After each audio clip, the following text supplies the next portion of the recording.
আসসালামু আলাইকুম ওয়া রাহমাতুল্লাহি ওয়া বারাকাতুহু।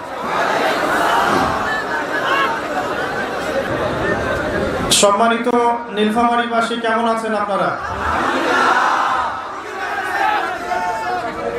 আলহামদুলিল্লাহ আলা কুল্লি হাল ওয়া ফি কুল্লি মাকান। প্রথম কথা হচ্ছে, আমাদের এখানে প্রশাসনিক দিক নির্দেশনা আছে। একটা নির্দিষ্ট সময় পর্যন্ত এই মাহফিল চালানোর কথা ছিল, অলরেডি আমরা সেই সময় পার করে ফেলেছি। এখন যদি এই ক্যামেরা ঠিক করতে, ছবি তুলতে, বসার ব্যবস্থা করতে, সাউন্ড সিস্টেম ঠিক করতে আরো 1 ঘন্টা চলে যায়, তাহলে আমার কথা বলার সময় থাকবে না। আর আপনারা কি চান যে আমি কিছু কথা বলি, নাকি সময়টা শেষ হয়ে যাক? আপনারা দীর্ঘ সময় অপেক্ষা করেছেন, আমিও নিজেও 1.5 ঘন্টা জ্যামে বসেছিলাম। আর আমি পিছনের সিটে বসেছিলাম না, আমি ড্রাইভ করছিলাম। তাহলে আমার শরীরের অবস্থা চিন্তা করে। এসে শুধু নামাজ পড়েছি, পড়ে এখানে চলে এসেছি। উদ্দেশ্য কি? উদ্দেশ্য হচ্ছে দিনের কিছু কথা আপনাদেরকে বলবো, যাতে আপনাদের উপকার হয়, আমার নিজের উপকার হয়। আমার উপকার কি? যে কথাগুলো আমি বলবো, আমি প্রথম চেষ্টা করব সেগুলোর উপর আমল করার জন্য। এটা আমার উপকার। আর আমার কথার মধ্য দিয়ে যদি আপনার ইসলাহ হয়, সংশোধন হয়, আপনি একজন বিপদগামী মানুষ হয়ে থাকেন, আমার কথা শুনে আল্লাহর পথে ফিরে আসেন, এর চেয়ে বড় ব্যবসা আমার জন্য কি হতে পারে? তো এই অর্থে একজন ধর্ম ব্যবসায়ী আমি। কথা বুঝতে পারছেন? একটা হাদিসে আছে, নবী সাল্লাল্লাহু আলাইহি ওয়াসাল্লাম সহিহ মুসলিমের হাদিসে বলেছেন, এখানকার উলামায়ে কেরাম সবাই হাদিসটা জানেন, আমি জানি। কেউ যদি কোনো মানুষকে হেদায়েতের পথে ডাকে, যে কেউ, এই উম্মত মুহাম্মাদের মধ্যে কেউ যদি কোনো মানুষকে হেদায়েতের পথে ডাকে এবং তার আহ্বানে সেই ব্যক্তি আল্লাহর পথে ফিরে আসে, এই ব্যক্তি সারা জীবনে যত আমল করবে, এই আমলের একটা অংশ সেই ব্যক্তি পাবে যে তাকে আল্লাহর পথে ডেকেছে। এটা হচ্ছে আল্লাহর পথে দাওয়াত দেওয়ার ফজিলত। আপনি যদি আল্লাহর পথে মানুষকে দাওয়াত দেন, নামাজের দিকে, সুন্নতের দিকে, কোরআনের দিকে, ঠিক আছে, জিকির আজগারের দিকে, পরিপূর্ণ ইসলামিক শরিয়ার দিকে আপনি মানুষকে যদি দাওয়াত দেন, আর মানুষ যদি আপনার দাওয়াত কবুল করে পথভ্রষ্টতা ছেড়ে দিয়ে ইসলামের পথে চলে আসে, তাহলে এই মানুষগুলো সারা জীবন যত নেক কাজ করবে, এই নেক আমলগুলোর একটা অংশ আপনি পাবেন। এর চেয়ে বড় কোনো ব্যবসা হতে পারে? তাহলে এই অর্থে কি আমি একজন ধর্ম ব্যবসায়ী নই? কোনো সমস্যা আছে? এটা তো ভালো, উত্তম, কল্যাণ। এবং এর চেয়ে বড় ব্যবসার কি হতে পারে? যে কোরআন এবং সুন্নাহর সঠিক কথাগুলো আপনারা জনগণকে বলবেন, জনগণ সেগুলো শুনবে, শুনে আল্লাহর পথে ফিরে আসবে। তারা সারা জীবন যত নেকির কাজ করবে, ওই সমস্ত নেকির একটা অংশ আপনার আমলনামায় যুক্ত হবে। ব্যবসা, সবচেয়ে বড় ব্যবসা। আবার এই হাদিসের আরেকটা অংশ আছে, পরের লাইনে লেখা আছে, নবী সাল্লাল্লাহু আলাইহি ওয়াসাল্লাম বলেছেন, কেউ যদি কোনো মানুষকে পথভ্রষ্টতার দিকে দাওয়াত দেয়, মানে কেউ যদি কোনো মানুষকে গোমরাহির দিকে দাওয়াত দেয়, ভুল পথের দিকে দাওয়াত দেয়, এবং তার দাওয়াতে যত মানুষ বিভ্রান্ত হয়ে যাবে, এই সমস্ত বিভ্রান্ত মানুষের পাপের একটা অংশ ওই ব্যক্তির আমলনামায় যুক্ত হবে। তো এখানে রিস্ক আছে। ইসলাম নিয়ে যে কথাটা বলতে যাব, তার পিছনে দলিল প্রমাণ থাকতে হবে, এবং দলিলটা হতে হবে কোরআন এবং সুন্নাহ থেকে। এরপরে আপনি কথা বলতে পারেন, কোনো সমস্যা নাই। তাই যতটুকু জানি এতটুকু বলবো, যেটা জানি না সেটা বলবো না, ঠিক আছে? তো আমি এসেছি এই ব্যবসা করতে আপনাদের সাথে, যে আমি কিছু কথা আপনাদেরকে বলবো ইনশাআল্লাহ। এর মধ্যে যেগুলো সহি, বিশুদ্ধ, কোরআন এবং সুন্নাহর সাথে মিলে যাবে, আপনারা সেগুলোর প্রতি আমল করবেন তো ইনশাআল্লাহ। তাহলে আপনাদের সারা জীবনের এই নেকির একটা অংশ আমি পাবো ইনশাআল্লাহ তাআলা। আর যদি আল্লাহ না করুক আমার মুখ থেকে কোনো ভুল কথা বের হয়ে যায়, সেগুলো কোশ্চিন কালেও আপনারা আমল করবেন না। আমার কথাগুলোকে অবশ্যই কোরআন এবং সুন্নাহর সাথে মিলিয়ে দেখবেন, ঠিক আছে? সুবহানাল্লাহ। ভাই বসেন বসেন, শান্ত হন।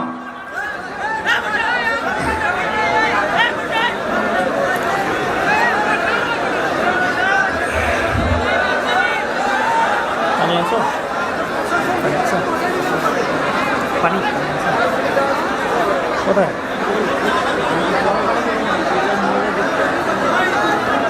চা আছে, গরম পানি চাইছে? পানি পানি। প্রিয় ভাইরা,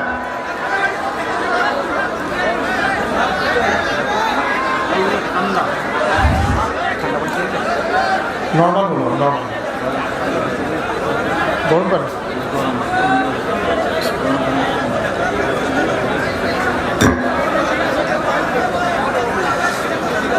বিসমিল্লাহির রহমানির রহিম।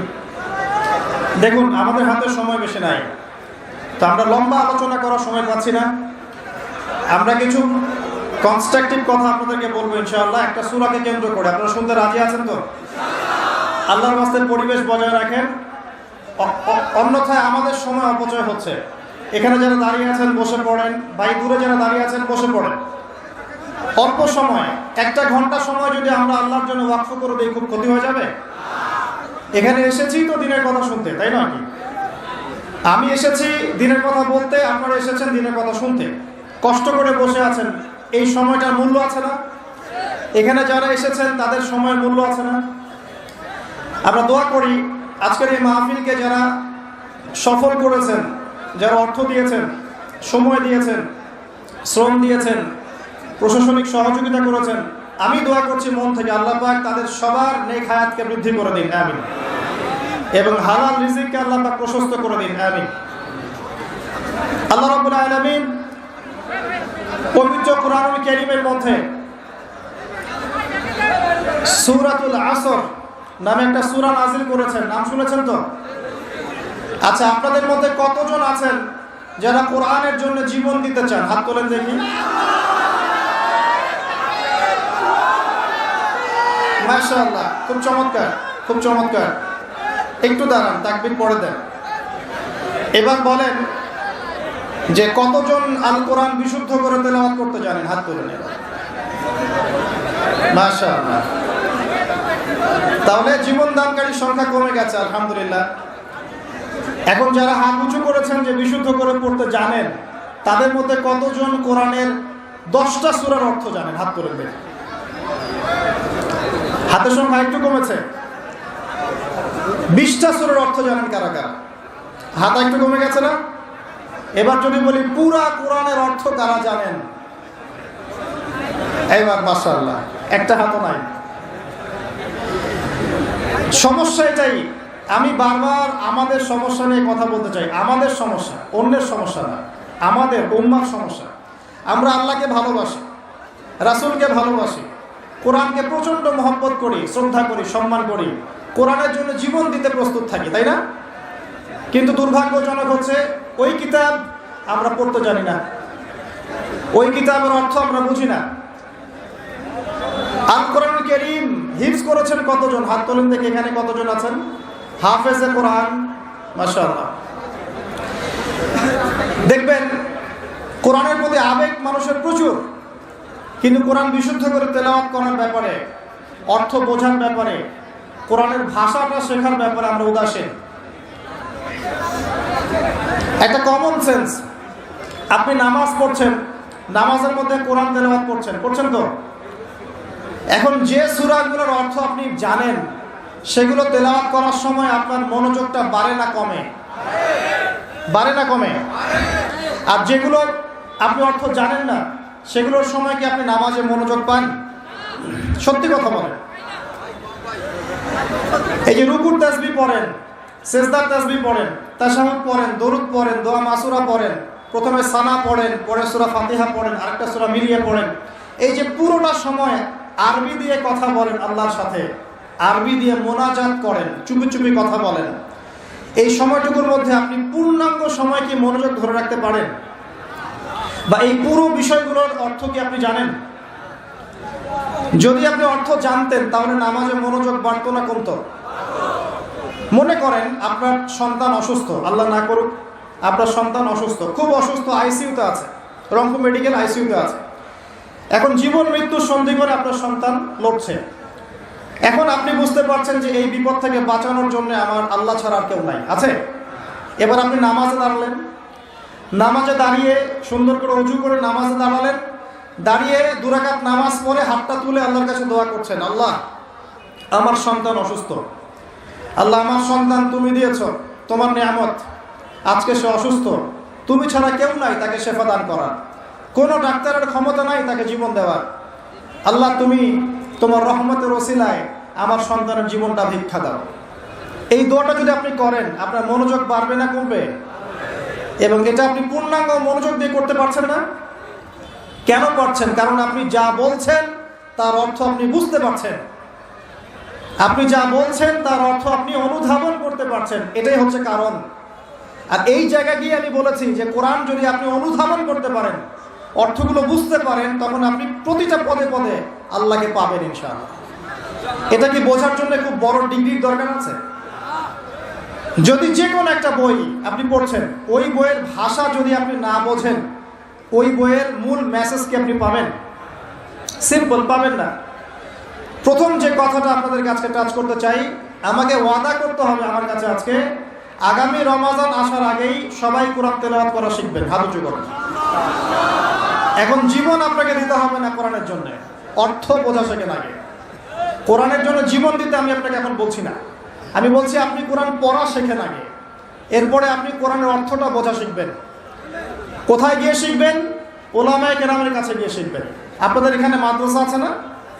কওমি মাদ্রাসা আছে না? আলেমরা আছেন না এখানে? হাফেজ সাহেব, মুফতি সাহেব, কারি সাহেবদের কাছে গিয়ে কোরআন শিখবেন। পারবেন?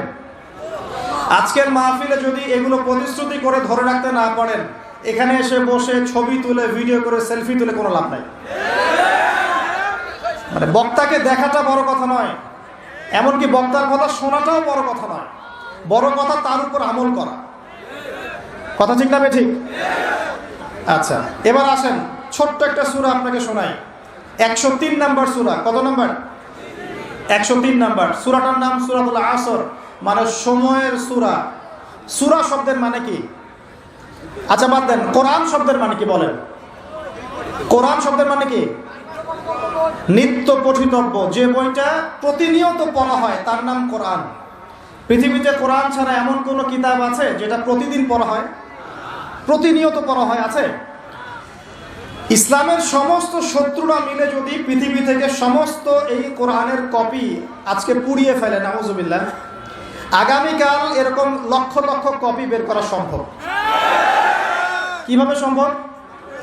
এই যে কলিজার মধ্যে কোরআন আছে, কেউ এটা মিশাতে পারবে না। পারবে? পারবে না।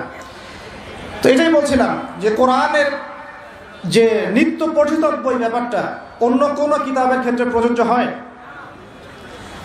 কোরআন মানে নিত্য পঠিতব্য। এখন চিন্তা করেন, শেষ কবে আপনি কোরআন তেলাওয়াত করেছেন? কারা কারা রমজান মাসে কোরআন খতম দিয়েছেন? হাত তোলেন। এই কয়জন? শাহরু রমাদানাল্লাযী উনজিলা ফীহিল কোরআন। রমজান সেই মাস যেই মাসে কোরআন নাজিল হয়েছে। রমজান মাস মহিমান্বিত কি কারণে? কারণ এই মাসে কোরআন নাজিল হয়েছে।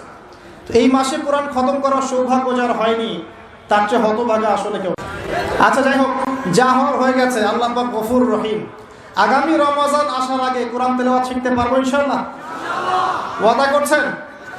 আল্লাহ সাক্ষী আছেন, কিন্তু ওয়াদা খেলাফ করলে খবর আছে। ঠিক আছে? আল্লাহ পাক কিন্তু ধরবেন। আর আল্লাহ পাক কখন ধরেন জানেন? আল্লাহ পাক ঢিল দিতে থাকেন, ঢিল দিতে থাকেন, ঢিল দিতে থাকেন, তারপরে একবার চেপে ধরেন। আপনি কি মনে করছেন সারা বিশ্বে যা চলছে জুলুম আল্লাহ পাক ছেড়ে দিবেন সব? তাই মনে করছেন? এক জাররা পরিমাণ ছাড় দিবেন? দিবেন না। সময়ের ব্যাপার, সব কিছুর ব্যাপার সময়। কত সময় চলে গেছে। এক সময় ছিল ফেরাউনের যুগ, তখন মনে হতো ফেরাউনই সব। ও বলতো আনা রব্বুকুমুল আলা, আমি এই পৃথিবীর মহান রব, সে বলতো। এখন তার অস্তিত্ব আছে? ওই জাদুঘরে দেখবেন ওর সুটকিটা পড়ে আছে দেহের, আছে না? ফেরাউন যখন দলবল নিয়ে বের হয়ে যাচ্ছে মূসা আলাইহিস সালামের কওমকে ধাওয়া করার জন্য, সূরা দুখানের মধ্যে আছে, আল্লাহ পাক বলছেন যে তাদের স্মরণে যখন ফেরাউন এবং তার দলবল ডুবে মরল, ওদের এই মর্মান্তিক মৃত্যু দেখে আকাশ এবং জমিনের কেউ এক ফোঁটা পানিও ফেলেনি চোখে। এই আয়াতটা কোরআনে আছে, সূরা দুখানের মধ্যে আছে। একটা সময় ছিল নমরুদের যুগ, মনে হতো সেই সব কিছু। এখন তার অস্তিত্ব আছে? কেউ তার নামও মনে রেখেছে? একটা সময় আদ জাতি ছিল, আদ জাতি। এগুলো রূপকথা নয়, এগুলো গান গল্প নয়, এগুলো সত্য ঘটনা কোরআনে আছে। এগুলোর এক একটা বর্ণ সত্য, সারা পৃথিবী মিথ্যা হতে পারে, কোরআন সত্য। আদ জাতি ছিল দেহে অনেক বড় বড়, বিশাল বিশাল। তারা বলতো মান আশাদ্দু মিন্না কুওয়া, আমাদের চেয়ে শক্তিশালী আর কে আছে, এটা তারা বলতো। আল্লাহ পাক ঝড় দিয়ে উড়িয়ে দিয়েছেন, তাদের অস্তিত্ব আছে? সময়ের ব্যাপার, দেখেন সময় বদলাচ্ছে, সব পরিবর্তন হয়ে যাচ্ছে। একটা ছিল সামুদ জাতি, সামুদ, এরাও ছিল অনেক বড় বড়, তাল গাছের সমান লম্বা লম্বা, পাহাড় কেটে কেটে বাড়ি নির্মাণ করতো, পাহাড় কেটে বাড়ি নির্মাণ করতো। ওদের অস্তিত্ব আছে? আল্লাহ পাক বজ্রপাত দিয়ে ধ্বংস করে দিয়েছেন। একটা জাতি ছিল সাদুম জাতি, সাদুম, এদেরকে বলা হয় কওমে লূত, মানে সমকামী, হোমোসেক্সুয়াল, মানে নারী নারীতে জেনা করতো, পুরুষ পুরুষে জেনা করতো। নাউজুবিল্লাহ আমরা বলছি, কিন্তু এখন এদের সংখ্যা দিন দিন বাড়ছে সমাজে, এবং এটা কিয়ামতের একটা বড় আলামত। নবী সাল্লাল্লাহু আলাইহি ওয়াসাল্লাম বলেছেন, আমি আমার উম্মতের মধ্যে ভয় পাই কয়েকটা বিষয়। এক নাম্বার ভয় পাই, আমার উম্মত রিয়া করবে, রিয়া, লোক দেখানো আমল করবে। দুই নাম্বার ভয় পাই, আমার উম্মত মূর্তি পূজারীদের সাথে মিশে যাবে, আমার উম্মত মূর্তি পূজা করবে। নবী সাল্লাল্লাহু আলাইহি ওয়াসাল্লাম বলেছেন এই কথা, হাদিসে আছে, দেখে নিয়েন। তিন নাম্বার তিনি বলেছেন, আমি ভয় পাই আমার উম্মতের উপরে যে আমার উম্মতের একটা অংশ সমকামী হয়ে যাবে, এবং দিন দিন এটা বাড়ছে। তো একটা কম ছিল সাদুম জাতি, মানুষকে মারতো, খুব কঠিনভাবে মারতো। এখন কিন্তু এই সুন্নত চলছে, মানুষকে কঠিনভাবে মারা হয়। তো এই সুন্নতটা শুআয়ব আলাইহিস সালামের কওমের, এবং সেই কওম প্রথম কওম যাকে আল্লাহ পাক পৃথিবীতে ভূমিকম্প দিয়ে ধসিয়ে দিয়েছেন। তো এদের অস্তিত্ব কি এখন আছে? নাই। আমি বলতে চাচ্ছি যে জুলুম, জালেম, মাজলুম, এগুলো চিরস্থায়ী নয়, আপেক্ষিক বিষয়। একটা সময় যাচ্ছে, আরেকটা সময় আসবে, আবার এই সময় চলে যাবে, আরেকটা সময় আসবে, পৃথিবী এভাবে চলতেই থাকবে। এর মধ্যেই পরীক্ষা, এর মধ্যেই দুনিয়ার জীবনে পরীক্ষা। আপনাকে আমাকে হকের উপর থাকতে হবে, সালাত আদায় করতে হবে, কোরআন সুন্নাহ মেনে চলতে হবে, পারিবারিক আদর্শ ঠিক করতে হবে, সবকিছু জাহিলিয়াতে ডুবে গেলেও আপনাকে ঠিক থাকতে হবে, এটাই পরীক্ষা।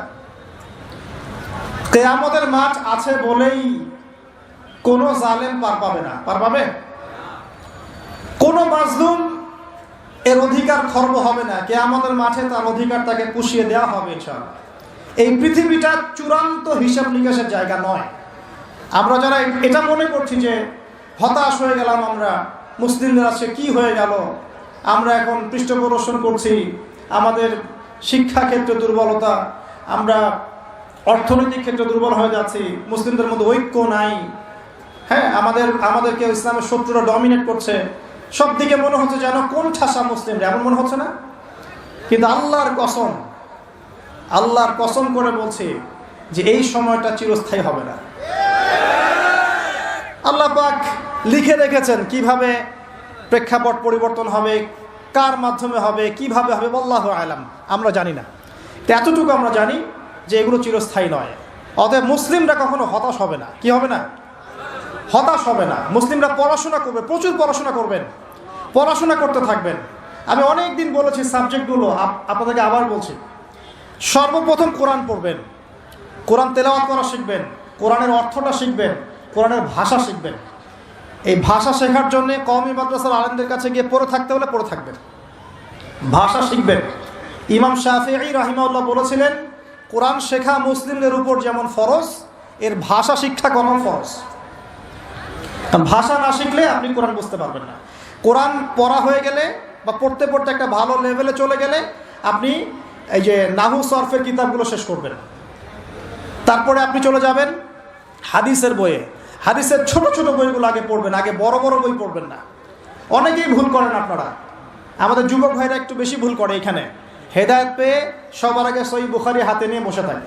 এটা ঠিক না ভাই, এটা কেন ঠিক না আপনি এখন বুঝতে পারছেন না। কারণ আপনি এক লাফ দিয়ে তো মেডিকেল সায়েন্সের বই পড়তে পারবেন না, আপনাকে গ্র্যাজুয়ালি যেতে হবে। প্রথমে আপনি পড়বেন হাদিস আরবাইন, এরপরে পড়বেন আপনি রিয়াদুস সালেহিন, বুলুগুল মারাম মিন আদিল্লাতিল আহকাম, মিশকাতুল মাসাবিহ, এই টাইপের বইগুলো আগে পড়বেন। তারপর আস্তে আস্তে আপনি যাবেন আবু দাউদ, তিরমিজি, নাসাই, পরে যাবেন বুখারী মুসলিমে। একটা সিস্টেম তো আছে, নাকি হঠাৎ করে লাভ দিয়ে আপনি একদম অনার্সে ভর্তি হয়ে যাবেন? হবেন? এটা কি হয় কখনো? তো এভাবেই এই যে ফয়জুল কালাম, আপনার মুনতাখাব হাদিস, এই টাইপের বইগুলো আগে পড়বেন, পরে আপনি বড় বড় বইগুলো পড়বেন। হাদিসের বই পড়া শেষ, ইতিহাসের বই পড়বেন, ইসলামের হিস্ট্রি সব বইগুলো পড়বেন। আবু বকর সিদ্দিক রাদিয়াল্লাহু আনহুর খেলাফত থেকে শুরু করে একদম ওমর, ওসমান, আলী, তারপর উমাইয়া খেলাফত, তারপরে আব্বাসীয় খেলাফত, তারপরে আপনার ফাতেমি সাম্রাজ্য, তারপরে আপনার এদিকে এই যে আপনার মামলুকদের শাসন, কর্ডোভার ইসলামিক শাসন, ওসমানীয় খেলাফত, এই পুরো বিষয়গুলো আপনাকে পড়তে হবে। একদম এই যে 1915 সাল পর্যন্ত বা 1921 সাল পর্যন্ত যে হিস্ট্রিটা আছে, এই 1400 বছর ইতিহাস আপনাকে জানতে হবে। যে জাতি তাদের ইতিহাস জানে না, তারা হীনমন্যতায় ভোগে। আমরা জানি না তো আমরা কাদের সন্তান জানেন? ইতিহাস পড়েন, দেখবেন ইতিহাসের পাতায় পাতায় লেখা আছে যে মুসলিমরাই এই বিশ্বকে শাসন করেছে। হিস্ট্রির পাতায় পাতা লেখা আছে। এখন এই কথাটা কারো মাথায় নেই, এটাই বাস্তব। অতএব ইতিহাস পড়তে হবে আপনাকে। ইতিহাসের পরে আপনি পড়বেন ফিকহ। ফিকহ মানে হচ্ছে গভীর জ্ঞান। ফিকহের যে ক্লাসিক্যাল বইগুলো আছে, হানাফি মাযহাবের, অন্যান্য মাযহাবের, এইগুলো আপনি পড়বেন। এখানে আপনি সাম্প্রদায়িক হবেন না, জ্ঞানটাকে উদার করবেন, মৌমাছির মতো হয়ে যাবেন। যেখানে জ্ঞান সেখানে চলে যাবেন, যেখানে জ্ঞান সেখানে যাবেন। এমন করবেন না যে আপনি একজন আলেমকে ফলো করেন, তারই বক্তব্য শুনবো, তারই বই পড়বো, অন্য কারো বই পড়বো না, বক্তব্য শুনবো না, এমনটা করবেন না। এই টাইপের কাজ যারা করেছে এরা ওই সাত কানার হাতি দেখার মতো অবস্থা হয়েছে। কথা বুঝতে পারছেন না? একটা হাতির, কেউ বলছে হাতিটা খাম্বার মতো, কেউ বলছে পাখার মতো, কুলার মতো ইত্যাদি। এক একজন এক একটা অংশ পেয়েছে। ইসলাম একটা প্রশস্ত বিষয়, এই জন্য ফিকহের প্রশস্ত বিষয়গুলো পড়বেন। তখন দেখবেন যে আমলগুলো করা হচ্ছে, আপনারটার যেমন দলিল আছে ওই ভাইটারও দলিল আছে। কথা বুঝতে পারছেন না? তখন দেখবেন যে ওই ইখতিলাফি মাসআলাগুলোকে নিয়ে আর মসজিদ ভাগ হবে না ইনশাআল্লাহ। কেন ভাগ হয়? কারণ আমরা ফিকহের গভীর জ্ঞান জানি না। মনে করে আমি যেটা করছি এটাই সহি, বাকিরা যেটা করছে ওটা ভুল, জাল জয়ীফ। জাল জয়ীফের আপনি কি বোঝেন? আপনি কি মুহাদ্দিস?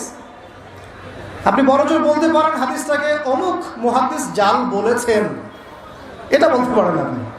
যাই হোক, এখানে অহংকার প্রদর্শন করা ঠিক হবে না। ফিকহের ক্ষেত্রে উদার হয়ে যাবেন, কারণ আমরা মুসলিমরা সবাই ভাই ভাই, আমরা সবাই ভাই ভাই। আমাদের মধ্যে কিছু বিষয়ে ইখতিলাফ থাকতে পারে, এবং এটা ছিল, আছে এবং থাকবে। এর মানে এই নয় যে আমি একমাত্র জান্নাতের সার্টিফিকেট প্রাপ্ত আর তারা সবাই বাতিল ফেরকা, এমন নয় বিষয়টা। সবার মাঝেই কল্যাণকর অনেক বিষয় আছে, আপনি কল্যাণটা নিয়ে নেন, অকল্যাণকর বিষয়গুলো ছেড়ে দেন, ব্যাস, সিম্পল। কারণ এখন মুসলিমদের ঐক্যটা অনেক বেশি দরকার। যদি মুসলিমদের ঐক্য থাকতো আজকে এই দুর্দশা হয়তো হতো না। ঐক্য নাই, কোনো বেজ নাই, সবাই তো এখন কামড় দিবেই। এর জন্য আমরাই দায়ী, অন্যকে দায়ী করার দরকার নাই তো। দোষ তো আমার, দোষ তো আপনার, আপনি আমি তো এক হই নাই, তো মানুষের দিকে আঙুল তোলার দরকার নাই তো। পরিস্থিতি আরো খারাপ হবে, এবং খারাপ হলে আমরা অবাক হব না। মায়ের যদি আরো বেশি খাওয়া হয়, আরো অবাক হওয়ার কিছু নাই, কারণ এটা খাওয়ার যোগ্যতা অর্জন করে ফেলেছি আমরা এখন। আগে নিজেদের ভুলগুলো শুধরাই, আগে নিজেদের ভুলগুলো শুধরাই, তারপরে দেখবেন ইনশাআল্লাহ তাআলা আল্লাহ পাক কবুল করলে আল্লাহ পাক এমন জায়গায় মুসলিমদেরকে নিয়ে যাবেন যখন তাদের দিকে কেউ আঙ্গুল তুলতে পারবে না ইনশাআল্লাহ। কিন্তু নিজের ঘরগুলো আগে ঠিক করেন, ইমান ঠিক করেন, আকীদা ঠিক করেন, আমল ঠিক করেন, পরিবার ঠিক করেন, রিজিক ঠিক করেন, ইউনিটি ঠিক করেন, দেখবেন আস্তে আস্তে আস্তে মুসলিমরা এগিয়ে যাবে ইনশাআল্লাহ। একবারে কোনো কিছু হয় না, কখনো রাতারাতি কোনো কিছু পরিবর্তন হয় না। আমার কথায় কষ্ট পাচ্ছেন? আমি একটু প্র্যাকটিক্যাল কথা বলি আর কি। এটাই প্র্যাকটিক্যাল বিষয় আমার কাছে মনে হয়, যে প্রথমত আমাদের মধ্যে ত্রুটি আছে, আমাদের মধ্যে ল্যাকিংস আছে, আমাদের মধ্যে ত্রুটি আছে, দোষ আছে। এগুলোকে আমাদেরকে সলভ করতে হবে। তারপরে আমরা সামনে আগাতে পারবো। আর যদি দোষগুলো আরও বাড়তে থাকে ডে বাই ডে, তাহলে আমাদের অধঃপতনও বাড়তে থাকে, কেউ ঠেকাতে পারবে না। এই যে বললেন কতজন কোরআনের জন্য জীবন দিতে চান, বলেন সবাই চাই। জিজ্ঞাসা করলাম কতজন পড়তে চান কোরআন, দেখলেন হাত নাই, 10টা হাত উপরে। কিভাবে হবে আমাকে বলেন, কিভাবে সম্ভব? সাহাবায়ে কেরাম রাদিয়াল্লাহু আনহুম কি এমন ছিলেন যে সাহাবীদের হাতে আল্লাহ পাক ইসলামের বিজয় দিয়েছিলেন? তারা কি এমন ছিলেন আমাদের মতো? কোরআন পড়তে জানতেন না, অর্থ বুঝতেন না, এরকম ছিলেন? আমল করতেন না, নামাজও পড়তেন, সুদও খাইতেন, এমন ছিলেন? বছর বছর হজ উমরা করতো, ঘুষও খাইতো, এমন ছিল? বা ব্যক্তিগত জীবনে খুব ইমানদার, অর্থনৈতিক জীবনে ইমান নাই, এমন ছিল? ছিল না। তারা পরিপূর্ণভাবে ইসলাম পালন করার চেষ্টা করতেন। এটাই আমাদের করা উচিত প্রথমত। এটা আমার প্রথম নসিহত। তো ভাই, প্রিয় ভাইরা, অনেক কঠিন কথা বলে ফেলছি মনে হয়। আচ্ছা আসুন, প্রথম নসিহত ভাই, পড়াশোনা করেন।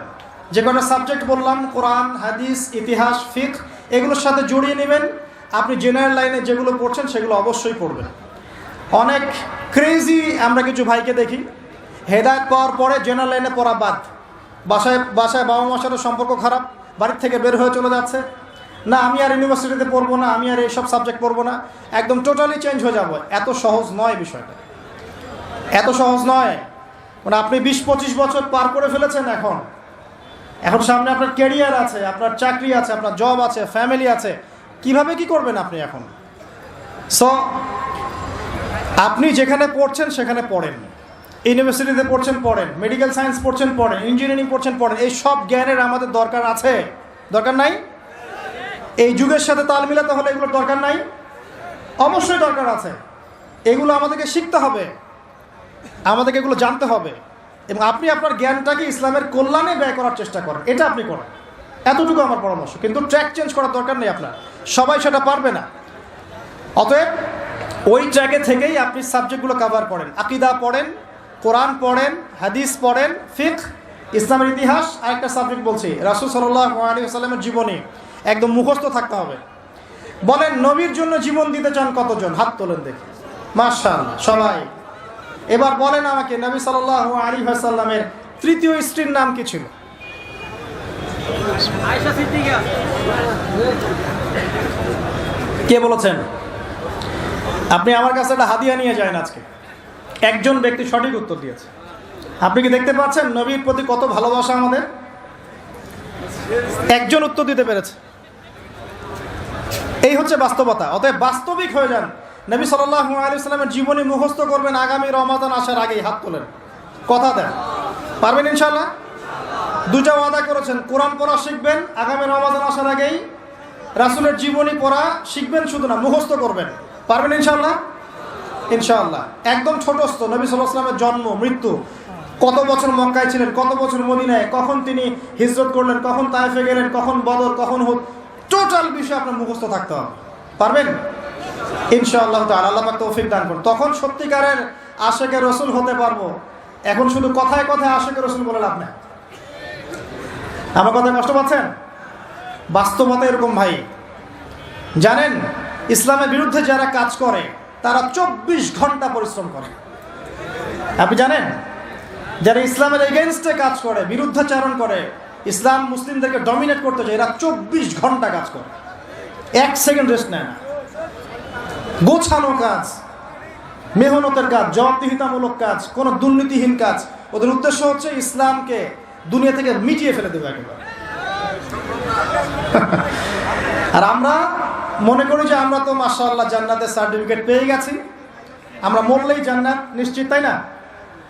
আমরা আল্লাহর একদম কবুলিয়ত প্রাপ্ত, আমরা নবী সাল্লাল্লাহু আলাইহি ওয়াসাল্লামের খাঁটি উম্মত।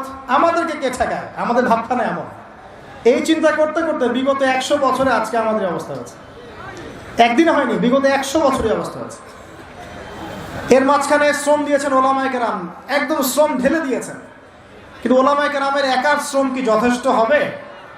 শুধু ওলামায়ে কেরামকে নিয়েই কি পুরো জাতি? সবার ভূমিকা আছে না এখানে? এই কথাগুলো একটু বোঝার চেষ্টা করবেন। আল্লাহ পাক আপনাদেরকে বোঝার তৌফিক দান করুন, আমিন। আমরা সবাই একটা জাতি, আমরা কেউ কারো শত্রু নই। দেশের আলেম, প্রশাসন, গভর্নমেন্ট, সাধারণ জনগণ, যুবক যুবতী সবাই মিলে একটা বডি। আমরা কেউ কারো শত্রু নই। আমাদের একজনের গায়ে আঘাত লাগলে আরেকটা অঙ্গ ব্যথা পাবে, এটাই আমাদের চরিত্র হওয়া উচিত। আমরা সবাই মিলে একটা বাঙালি জাতি, পুরো জাতি। আমরা কি জাতির অংশ নই? আল্লাহ পাক আমাদেরকে বোঝার তৌফিক দান করুন। আমরা দোয়া করি, আল্লাহ তুমি আমাদের এই দেশটাকে শক্তিশালী করে দাও এবং আমাদের দেশের প্রত্যেকটা মুসলিমকে আল্লাহ তুমি কোরআনওয়ালা বানিয়ে দাও, নবী সুন্নাহওয়ালা বানিয়ে দাও এবং ইসলাম বিরোধী অপশক্তিগুলো থেকে আল্লাহ তুমি আমাদেরকে হেফাজত করো। আমাদের মধ্যে ইউনিটি দান করো, ঐক্য দান করো, হৃদ্যতা, ভালোবাসা দান করো এবং স্বচ্ছতা, অনেস্টি দান করো, সততা দান করো। আল্লাহ পাক কবুল করুন, আমিন। আসুন, এই সাবজেক্টগুলো পড়বেন। আজকে শুধু এতটুকু বলছি আপনাদেরকে যে কোরআনকে সবচেয়ে বেশি গুরুত্ব দিবেন। আমি একটা সূরা আপনাদেরকে আজকে শেখাচ্ছি, এইভাবে প্রতিটা সূরা পড়ার চেষ্টা করবেন। পারবেন ইনশাআল্লাহ? অল্প একটু সময় নিচ্ছি আমি। সূরা আসর, 103 নম্বর সূরা। আসর শব্দের অর্থ কি? সময়। সূরা শব্দের অর্থ কি? উঁচু স্থান। সূরা মানে কি? উঁচু স্থান বা চূড়া। পাহাড়ের উপরে উঠলে দূর পর্যন্ত দেখা যায় না? একটা পাহাড়ের উপরে উঠবেন, দেখবেন দূর পর্যন্ত দেখা যায় না? সূরা হচ্ছে একটা চূড়া। একটা সূরার উপরে উঠবেন, দেখবেন দূর পর্যন্ত আপনি দেখতে পাচ্ছেন। যেমন সূরা নিসা। সূরা নিসা মানে হচ্ছে মহিলাদের সূরা, মেয়েদের সূরা। তো এই সূরা যদি আপনি ভালো করে পড়েন, এর উপরে ওঠেন, আপনি দেখতে পাবেন সত্যিকারের মেয়েদের অধিকার কোথায় আছে। বুঝতে পারছেন? সূরা নূর মানে আলোর সূরা। আপনি সূরা নূরের উপরে ওঠেন, দেখবেন কোথায় আলো আছে, কোথায় সত্যিকারের আলো আছে। এখন তো এমন যুগ চলছে যে অন্ধকারের পথযাত্রী যারা, এরা আমাদেরকে আলোর সংজ্ঞা শিখায়। এখন যারা অন্ধকারের পথে হাঁটছে, এরাই আলোর ডেফিনেশন শিখায় আমাদেরকে। এটা আলো, এটাই কল্যাণ, এটাই মুক্তি। নাউজুবিল্লাহ। সূরা কাহফ, এর উপরে উঠে দাঁড়াবেন, আপনি দেখবেন দাজ্জাল কোথায় আছে, কিভাবে বাঁচবেন। সূরা মনে করেন বনী ইসরাঈল, এর উপরে উঠবেন, দেখবেন ইহুদি জাতির আসল চরিত্র কি। এরকম এক একটা সূরা এক একটা চূড়া। যাই হোক, সূরা আসর মানে সময়ের চূড়া। আপনি সময়ের ঊর্ধ্বে চলে যাবেন, যে প্রত্যেক যুগে যুগেই এই সূরার মধ্যে যে 4টা হেদায়েত আছে, এর উপরে যারা আমল করতে পারবে ইনশাআল্লাহ তারা জান্নাতে চলে যাবে ইনশাআল্লাহ, প্রত্যেক যুগে। আসুন পড়বেন এভাবে। সূরা আসর, সূরাতুল মাক্কিয়া। সূরা আসর মাক্কি সূরা, আয়াত নং 3। কয়টা আয়াত আছে? 3টা। প্রথমে তেলাওয়াত করবেন, ওয়াল আসর, বিসমিল্লাহির রহমানির রহিম, ওয়াল আসরি ইন্নাল ইনসানা লাফি খুসর ইল্লাল্লাযীনা আমানু ওয়া আমিলুস সালিহাত ওয়া তাওয়াসাউ বিল হাক্কি ওয়া তাওয়াসাউ বিস সাবর। খুব ছোট্ট সূরা, সবার মুখস্থ আছে? আলহামদুলিল্লাহ। এটা পড়লেন, এবার আপনি অর্থে আসবেন। সামনে 2টা তাফসীর থাকবে, আপনার যে তাফসীর পছন্দ হয়। আমার একটা পছন্দের তাফসীর, তাফসীরে জালালাইন। এটা আমার পছন্দের তাফসীর, তাফসীরে জালালাইন। আপনি ইবনে কাসির পড়তে পারেন, জালালাইন পড়তে পারেন, মাআরিফুল কোরআন পড়তে পারেন। আপনার ইচ্ছা, আপনার স্বাধীনতা, যেটা আপনার ভালো লাগে। তো এখানে দেখবেন ওয়াল আসরি অর্থ ওয়াও জবর ওয়া, মানে 2টো অর্থ হয়, একটা হচ্ছে এবং, একটা হচ্ছে শপথ বা কসম। এখানে ওয়াও জবর ওয়া মানে হচ্ছে শপথ বা কসম। ওয়াও জবর ওয়া মানে কসম, আর আসর মানে সময়। ওয়াল আসরি সময়ের কসম। একটা বাক্যের অর্থ জেনে ফেলেছেন। ওয়াল আসরি মানে কি? সময়ের কসম। আল্লাহ পাক সময়ের কসম কেন করলেন? সংক্ষিপ্ত করে বলছি, 3টা মেসেজ আপনার জন্য। 1, আপনার জীবনের সবচেয়ে মূল্যবান জিনিস সময়, ঠিক আছে? আপনার আমার সবার জীবনের সবচেয়ে মূল্যবান জিনিস কি? সময়। অতএব সময়কে মূল্যায়ন করতে হবে, সিম্পল, শেষ। একটা মেসেজ পেয়েছেন? ওয়াল আসরির মধ্যে একটা মেসেজ পেলেন, সময়কে মূল্যায়ন করতে হবে। সময়কে মূল্যায়ন করার সবচেয়ে সেরা উপায় হচ্ছে দিন রাত 24 ঘন্টাকে নবী সাল্লাল্লাহু আলাইহি ওয়াসাল্লামের সুন্নাত দিয়ে সাজাবেন। পারবেন? ঘুমাবেন তার সুন্নাত মোতাবেক, উঠবেন তার সুন্নাত মোতাবেক, ফজরের নামাজ পড়বেন, পড়ে কোরআন তেলাওয়াত করবেন, তারপর জিকির আজকার করবেন, নাস্তা করবেন, স্কুলে যাবেন, কলেজে যাবেন, চাকরি ক্ষেত্রে যাবেন, আবার যোহরের নামাজ পড়বেন, আবার আসর, আবার মাগরিব, আবার এশা, রাত্রে তাড়াতাড়ি ঘুমিয়ে যাবেন। এই যে 24 ঘন্টা, ওয়াল আসরি, সময়কে আপনি মূল্যায়ন করলেন। এতে আপনি ইত্তেবায়ে সুন্নতের নেকিও পেলেন। যে ব্যক্তি নবী সাল্লাল্লাহু আলাইহি ওয়াসাল্লামের সুন্নাহর অনুসরণ করবে, ইনশাআল্লাহ তার সাথে সে কিয়ামতের মাঠে থাকবে। ইনশাআল্লাহ তার হাতে সে হাউজে কাউসারের পানি পান করবে। ইনশাআল্লাহ তার জন্য নবী সাল্লাল্লাহু আলাইহি ওয়াসাল্লাম সুপারিশ করবেন ইনশাআল্লাহ তাআলা। আল্লাহ পাক আমাদের সবার তাকদিরে নবী সাল্লাল্লাহু আলাইহি ওয়াসাল্লামের সুপারিশ নসিব করুন, আমিন। হাউজে কাউসারের পানি নসিব করুন, আমিন। এবং আমাদের সবাইকে আল্লাহ পাক তার সুন্নাহ মতো চলার তৌফিক দান করুন, আমিন। একটা মেসেজ। 2 নম্বর মেসেজ, একটু অতীতকালের দিকে তাকান, আপনি সময়ের দিকে তাকান। প্রত্যেক যুগে যুগে দেখবেন একটা বিষয় কমন, যারাই আল্লাহ এবং তার রাসূলের বিরুদ্ধাচরণ করেছে, হোক সেটা নমরুদ বা ফেরাউন বা আদ বা সামুদ বা শুআইব, যেই হোক না কেন, আল্লাহ পাক তাদের শেকড় উপড়ে ফেলে দিয়েছে। একই সুন্নত আপনাকে আল্লাহ পাক সময় দেখতে বলছেন, ইতিহাস দেখো, ওয়ালা আসরি, সময়ের কসম। আর প্রত্যেক যুগে যুগে যারাই আল্লাহ এবং তার রাসূলের আনুগত্য করেছে, মাথা পেতে নিয়েছে অবনত চিত্তে, তর্ক করেনি, বাকবিতণ্ডা করেনি, সামি'না ওয়া আতা'না, শুনলাম মানলাম, আল্লাহ পাক তাদের প্রত্যেককে দুনিয়াতেও হেফাজত করেছেন, পরকালেও জান্নাত দিয়েছেন। একই সুন্নাত। এটা আপনার ওয়ালা আসরির মধ্যে শিক্ষা। আরেকটা শিক্ষা আছে, এটা এই যুগের জন্য প্রযোজ্য, যেটা আমার ইস্তেহাদ, আমি ভুলও হতে পারি, সঠিকও হতে পারি। ভুল হলে আমার পক্ষ থেকে, সঠিক হলে আল্লাহর পক্ষ থেকে। সেটা হচ্ছে শেষ জামানার মানুষ যারা আছে, আমরা নবী সাল্লাল্লাহু আলাইহি ওয়াসাল্লামের উম্মত সবাই শেষ জামানার মানুষ। যেখানে শেষ জামানার আলামতগুলো স্পষ্ট, এটা নিয়ে আমি এখন লেকচার দিতে যাচ্ছি না, আমি অনেক কথা বলেছি এগুলো নিয়ে। শেষ জামানার আলামত যেগুলো স্পষ্ট আলামত, যারা আমরা শেষ জামানায় বাস করছি, তাদের জন্যে ক্ষতি সবচেয়ে বেশি অপেক্ষা করছে। কীরকম? আমাদের চতুর্দিকে ফিতনা, আপনার ধর্মের মধ্যে ফিতনা, পরিবারে ফিতনা, অর্থনীতিতে ফিতনা, আপনার বিশ্বে ফিতনা, সমাজে ফিতনা, ফিতনা ফিতনা, চতুর্দিকে ফিতনা। আপনি দেখবেন, চোখ কান খোলা রাখে দেখেন, চতুর্দিকে ফিতনা। তো শেষ জামানার মানুষ আমরা যারা আছি, এদের জন্য সবচেয়ে বেশি সতর্ক থাকতে হবে।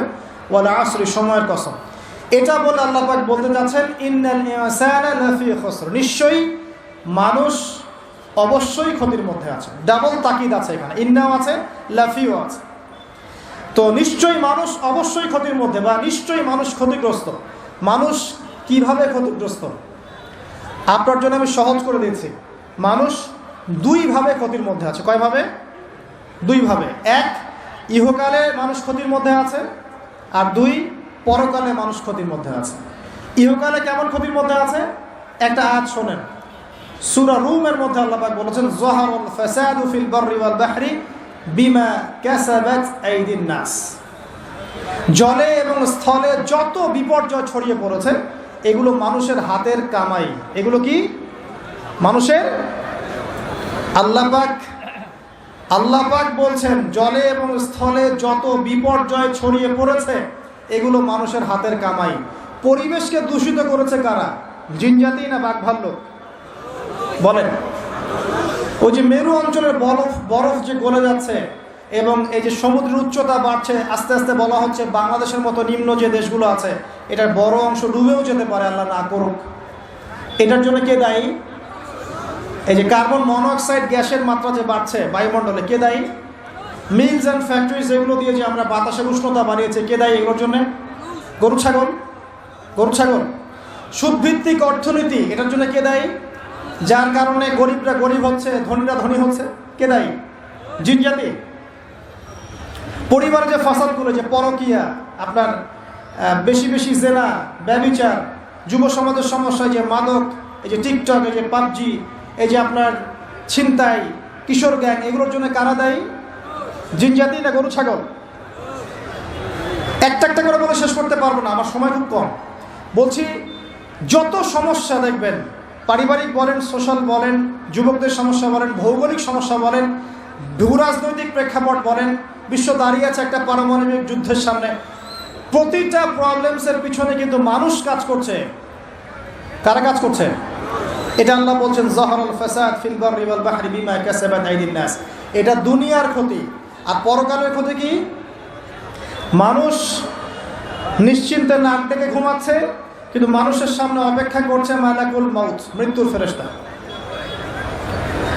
ভাই, আমরা সবাই মারা যাব, এই কথাটা কি আপনারা বিশ্বাস করেন? এই কথা যে বিশ্বাস করে যে পৃথিবীতে সে চিরস্থায়ী নয়, চিরদিন থাকতে আসে নাই, সে কি পৃথিবীতে উদ্ধত আচরণ করতে পারে? পাপ করলেও তো সে তওবা করে ফিরে আসবে, তাই নয় কি? এখন মানুষের চলাফেরা দেখলে কি মনে হয় যে মানুষ মারা যাবে কখনো? আমাদের সবার সামনে মৌত অপেক্ষা করছে। এই যে আমরা এখানে যারা বসে আছি, আজকে থেকে হয়তো 50 বছর পর কেউ থাকবো না। হতে পারে না? হতে পারে না? 50 বছর অনেক বেশি বলেছি আমি। দেখেন না সামনে কি হয়। 100 বছর পর এখন পৃথিবীতে যারা বেঁচে আছে, এখন 100 বছর পর এর কেউ বেঁচে থাকবে না। প্রত্যেক 100 বছরে জেনারেশন চেঞ্জ হয়ে যায়, জানেন তো? মানুষের চলাফেরা দেখলে মনে হয় মানুষ এখন মৃত্যুবরণ করবে না। মৌতের কোনো ফিকির নেই মানুষের। আল্লাহর সামনে দাঁড়াতে হবে, জবাব দিতে হবে, এই চিন্তা মানুষের মধ্যে নাই। সারাদিন দুনিয়া নিয়ে মানুষ ব্যস্ত হয়ে আছে। আল্লাহ পাক হেফাজত করুন আমাদেরকে। তো পরকালের ক্ষতি দেখেন, মানুষের সামনে অপেক্ষা করছে মৌত, মানুষের সামনে অপেক্ষা করছে কবর। কবর যেখানে কেউ যাবে না, আপনি আমি কেউ না, মানে কেউ কারো কবরে যাব না, কেউ কারো কবরে না। চিন্তা করতে পারেন যে আমাদেরকে একা একা কবরে যেতে হবে, সেখানে 2 জন ফেরেশতার সম্মুখীন হয়ে সওয়াল জবাব দিতে হবে, কেউ পার পাবে না। একজন সাহাবীর নাম ছিল সাদ বিন মুয়াজ রাদিয়াল্লাহু আনহু, নাম শুনেছেন? কোন যুদ্ধে শহীদ হয়েছেন কে বলতে পারবেন? 500 টাকা পুরস্কার দিব, বলেন। তুমি আমাকে 500 দিবা, ভুল করেছো তো, উল্টা তুমি দিবা আমাকে 500। খন্দকের যুদ্ধ, কোন যুদ্ধ? খন্দকের যুদ্ধ। এই যুদ্ধে তিনি শহীদ হয়েছেন। হাতের মধ্যে একটা তীর এসে লেগেছিল, এখান থেকে রক্তটা ছিঁড়ে গিয়েছিল। রক্ত পড়তে পড়তে পড়তে এভাবে তার ইন্তেকাল হয়ে যায়। এবং নবী সাল্লাল্লাহু আলাইহি ওয়াসাল্লামের অত্যন্ত প্রিয় ভাজন সাহাবী ছিলেন সাদ বিন মুয়াজ রাদিয়াল্লাহু আনহু, আনসারী সাহাবী। তিনি যখন মারা গেছেন, শহীদ হয়েছেন, নবী সাল্লাল্লাহু আলাইহি ওয়াসাল্লাম বলছেন আল্লাহ পাকের আরশ কেঁপে উঠেছিল। তার মৃত্যুতে আল্লাহর আরশ কেঁপে উঠেছিল, সুবহানাল্লাহ। এবং 70,000 ফেরেশতা তার জানাজার নামাজে শরীক হয়েছিল। নিঃসন্দেহে তিনি জান্নাতি, তাই না? এই সাহাবীর কবরেও কবর তাকে চাপা দিয়েছিল। আপনি কি বুঝতে পারছেন ভাই? আমার ভাষা নাই, আমি কিভাবে বুঝাবো। এই সাহাবীর কবরেও কবর স্বাভাবিক একটা চাপা সবাইকে দিবে, এটা দিয়েছিল।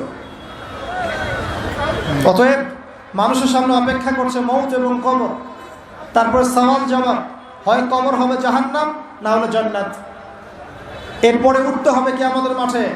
এই যে মিজান, পুলসিরাত, আমলনামা ছুড়ে দেওয়া হবে, পুলসিরাত পার হতে হবে, জান্নাত জাহান্নাম, এই যে ফয়সালাগুলো কাদের জন্য অপেক্ষা করছে বলেন তো? আল্লাহ পাক বলছেন নিশ্চয়ই মানুষ ক্ষতির মধ্যে আছে। কারা তাহলে ক্ষতির মধ্যে আছে? আমরা ছাড়া।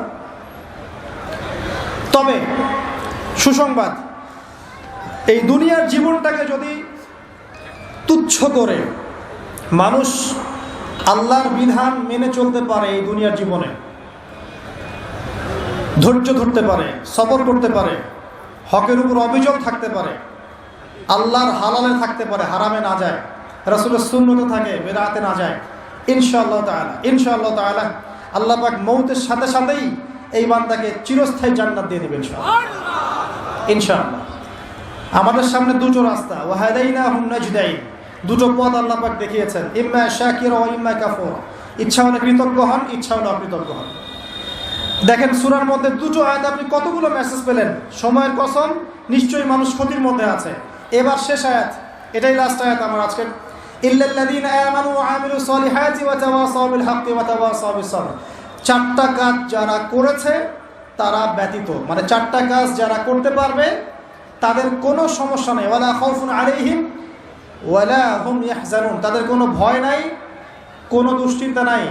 4টার 1 নাম্বার হচ্ছে ঈমান। 1 নাম্বার কি? ঈমান। 2 নাম্বার আমলে সালেহ, সৎ আমল। 3 নাম্বার হকের দাওয়াত প্রদান করা, পরস্পরকে হকের দাওয়াত প্রদান করা। 4 নাম্বার পরস্পরকে ধৈর্যের উপদেশ দেয়া। বাস এই 4টা কাজ একসাথে করতে হবে। দুটো আছে দুটো নাই এমন নয়, তিনটা আছে একটা নাই এমন নয়, চারটা কাজ একসাথে অ্যাট দ্য সেম টাইম যারা করতে পারবে ইনশাআল্লাহ মৃত্যুর সাথে সাথেই জান্নাত। অল্প করে ব্যাখ্যা করছি। ঈমান কি জিনিস? ঈমান মানে কি বলেন? বিশ্বাস। কয়টা বিষয় বিশ্বাস করতে হয়? শুকরিয়া, 6টা। 1 নম্বর আল্লাহর প্রতি বিশ্বাস, আমানতু বিল্লাহ 1 নম্বর। ওয়া মালাইকাতিহি, তার ফেরেশতা মণ্ডলীর প্রতি। ওয়া কুতুবিহি, তার আসমানি কিতাব সমূহের প্রতি।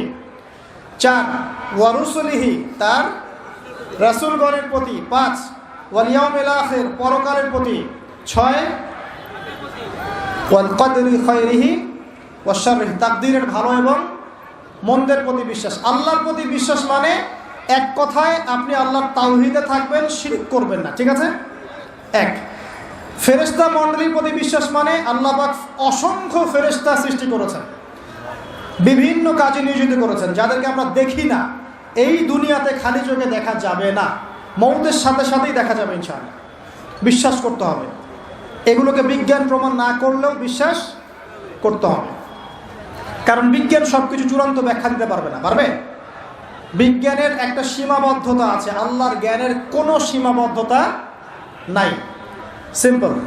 3 নাম্বার ওয়া কুতুবিহি, অনেক আসমানি কিতাব আল্লাহ পাক নাজিল করেছেন। শুধু কোরআনই একমাত্র আসমানি কিতাব নয়, এর আগে আল্লাহ পাক নাজিল করেছিলেন তাওরাত, জাবুর, ইনজিল, এগুলো তো সবগুলো আল্লাহর পক্ষ থেকে এসেছিল, কিন্তু মানুষ এগুলোকে বিকৃত করেছিল যুগে যুগে। এই জন্য আল্লাহ পাক সর্বশেষ ফাইনাল টেস্টিমেন্ট হিসেবে আল কোরআন নাজিল করেছেন। কিয়ামত পর্যন্ত এরপরে আর কোনো নবীও আসবে না, কোনো কিতাবও আসবে না। যদি কেউ বলে না কিয়ামতের আগে নবী আসতে পারে, কি বলবেন?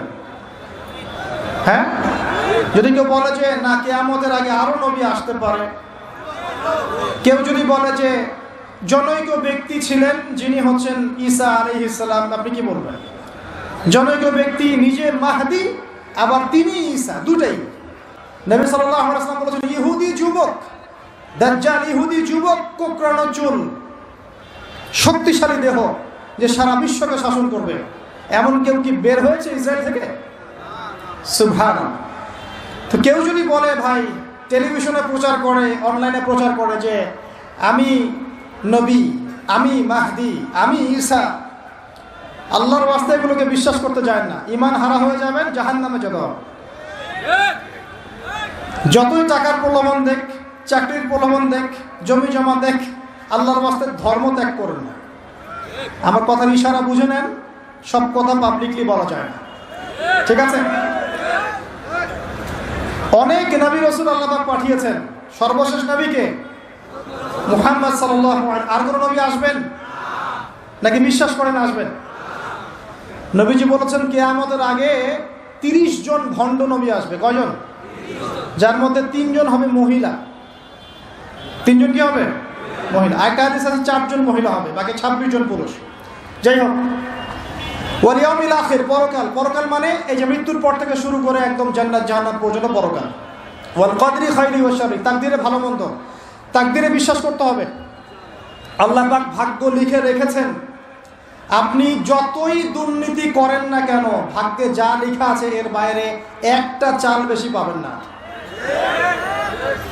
আর আপনি যতই অভাবী হন না কেন, কষ্টে থাকেন না কেন, আল্লাহ পাক যতটুকু রিজিক দিয়েছেন আপনাকে, এর বাইরে আপনি রিজিক পাবেন না। এটা আগে মাথায় ইনস্টল করেন। আপনি যত পরিশ্রম করেন দুনিয়ার জন্য, যতটুকু নির্ধারিত আছে আল্লাহর পক্ষ থেকে, এর বাইরে এক কানা করি বেশি পাবেন।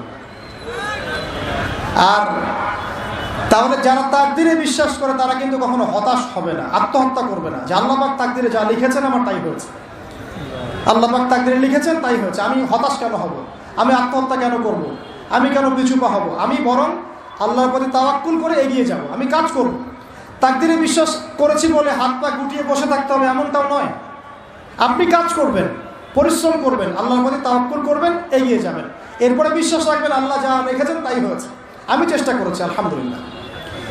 অনেকে আছে না একদম মাহির দক্ষ ড্রাইভার আছে না, প্রচণ্ড ভালো ড্রাইভার, অ্যাক্সিডেন্ট কেন হয়? এত দক্ষ ড্রাইভার হলে তাকদীর বলে একটা ব্যাপার আছে।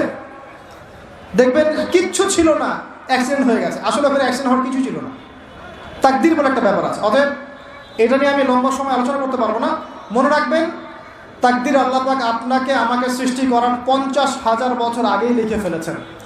অতএব এটা নিয়ে বিভ্রান্ত হবেন না, হতাশ হয়ে যাবেন না, এবং আমল ছেড়ে দিয়ে বসেও থাকবেন না। সাহাবীরা বলেছিলেন আমরা কি আমল ছেড়ে দিব? নবীজি বলেছেন না, বরং তোমরা আমল করতে থাকো। যাকে যে জন্য সৃষ্টি করা হয়েছে পৃথিবীতে তার কাজ সেরকমই হবে ইনশাআল্লাহ। এই হলো আপনার ঈমান। 2, আমলে সালেহ। শতামল কি? এক বাক্যে উত্তর হচ্ছে আল্লাহ পাক কোরআনে যা করতে বলেছেন এগুলো করার নাম আমলে সালেহ। ঠিক আছে? 2, নবী সাল্লাল্লাহু আলাইহি ওয়াসাল্লাম হাদিসের মধ্যে যত কাজ করতে বলেছেন এগুলো করার নাম আমলে সালেহ। নামাজ আমলে সালেহ, সাওম, যাকাত, হজ, উমরা সবই আমলে সালেহ। একই সাথে সত্য কথা বলা, আপনার পিতামাতার খেদমত করা, নবীর সুন্নাহ মতো চলা, এমনকি স্ত্রীর মুখে যে ভাতটা তুলে দিচ্ছেন এটাও আমলে সালেহ। এমনকি মুসলিম ভাইয়ের সাথে সাক্ষাতে যে হাসি মুখে কথা বলছেন এগুলোও আমলে সালেহ। ছোট থেকে ছোট, বড় থেকে বড় যত নেক কাজ আছে সবগুলো করাই কি? আমলে সালেহ। আর একই সাথে কোরআনে এবং সুন্নাহে আল্লাহ এবং তার রাসূল যে কাজগুলো করতে নিষেধ করেছেন সেটা যত ছোট হোক আর যত বড় হোক এগুলো না করা হচ্ছে আমলে সালেহ। যেমন টাকনুর নিচে কাপড় পরতে নিষেধ করা হয়েছে, কেউ যদি না পরে তার মানে সে আমলে সালেহ করছে। আল্লাহ পাক মিথ্যা বলতে নিষেধ করেছেন, কেউ যদি মিথ্যা না বলে সে আমলে সালেহ করছে। আল্লাহ পাক রাসূল দাড়ি ছেড়ে দিতে বলেছেন, দাড়ি ছেড়ে দিয়েছেন, আমলে সালেহ করছেন। গোফ কাটতে বলেছেন, গোফ কাটছেন, আমলে সালেহ করেছেন। মানে ছোট থেকে ছোট, বড় থেকে বড় যে কাজগুলো আল্লাহ এবং তার রাসূল দ্বারা প্রমাণিত এগুলো করাও আমলে সালেহ। আর যেগুলো আল্লাহ এবং তার রাসূল নিষেধ করেছেন ছেড়ে দেয়া কি? আমলে সালেহ। ছেড়ে দেয়াও আমলে সালেহ। আমরা কিন্তু একটা ভুল করি, নেক কাজগুলো করি কিন্তু খারাপ কাজগুলো ছাড়তে পারি না। বহু মানুষ আছে আমাদের সমাজে মসজিদের সভাপতি হয়ে বসে আছে, দেখবেন সুদি কারবার করছে, দেখবেন আছে না?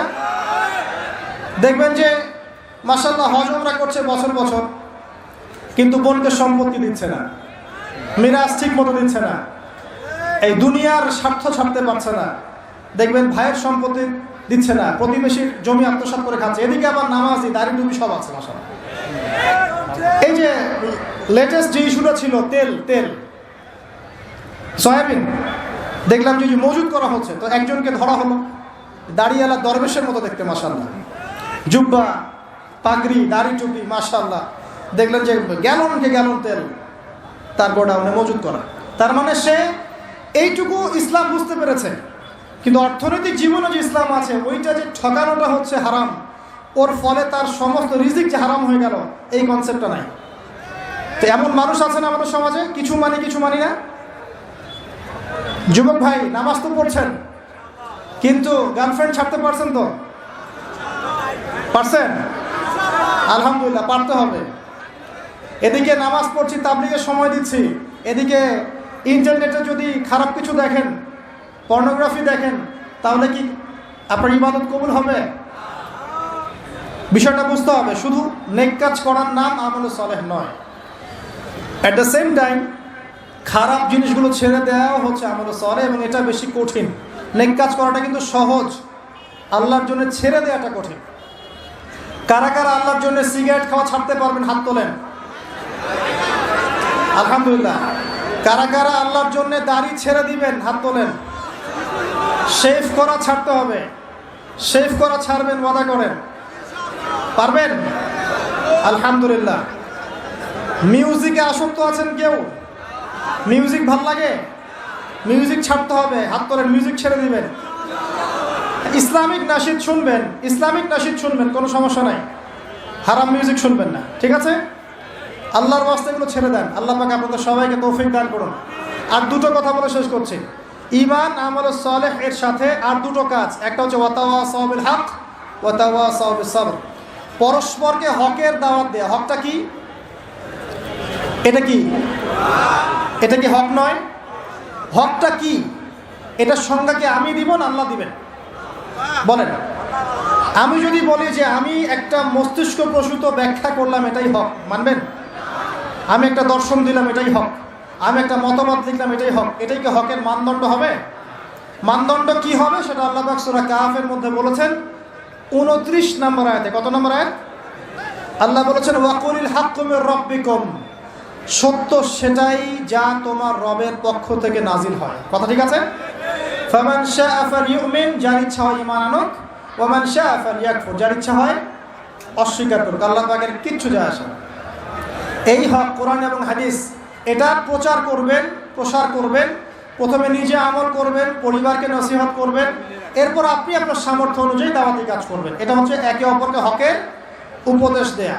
একটা কথা বলে রাখি, যখন আপনি হকের পথে থাকবেন তখন বাধাও আসবে, কিন্তু প্রথম বাধা পরিবার থেকে আসবে, তারপরের বাধা আপনার ধর্ম নেতাদের থেকে আসবে, তারপরে আসবে আপনার সমাজ নেতা থেকে বাধা, আর পরে সর্বোচ্চ লেভেল থেকে বাধা আসবে আর কি।